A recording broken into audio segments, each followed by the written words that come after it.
Bonsoir. Ce soir, c'est Mamie qui raconte. L'histoire de Goupil et du héron. Le renard et le héron étaient voisins. Goupil, le renard, pelage roux et lustré, et queue touffue, est petit et agile. Ses pattes sont délicates et son museau pointu. Il est espiègle et rusé.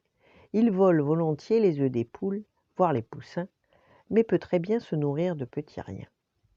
Son terrier n'est pas loin de la rivière, où le héron a ses habitudes.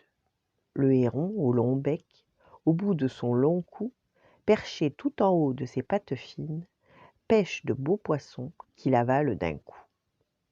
À force de se côtoyer, ils sont devenus amis. Enfin, amis, c'est beaucoup dire. Quand le renard fait un festin d'une musaraigne ou d'un mulot, le héron, lui parfois, n'a rien pêché de la journée.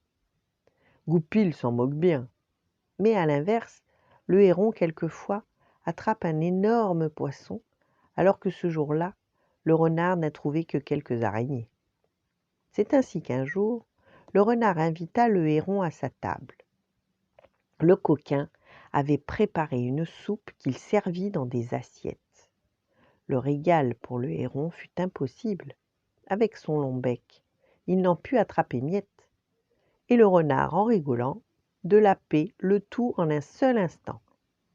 Le héron, fort vexé de cette tromperie, prépare en secret sa vengeance.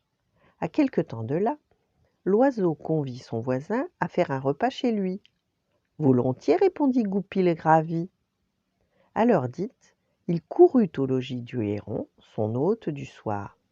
L'odeur du dîner cuit à point lui mit l'eau à la bouche, et le renard de complimenter le héron pour ses talents de cuisinier. Car d'appétit, le renard ne manque point. Le héron détaille même sa recette, de la viande rôtie et coupée en tout petits morceaux. Le renard bave déjà, rien qu'à l'idée de ce merveilleux repas. Mais le héron n'a pas oublié la soupe. Alors, il sert le repas dans un vase au long col et à l'étroite embouchure. Le bec de l'oiseau y passe aisément, mais le museau de Goupil est d'une autre mesure. Et du repas odorant, il n'en put manger rien. C'est à jeun qu'il rentra chez lui, honteux comme si une poule l'avait surpris volant ses œufs. Il partit la queue basse. Quand on veut tromper quelqu'un, il faut s'attendre à être trompé soi-même un jour. Voilà. Bonne nuit, faites de beaux rêves et à demain.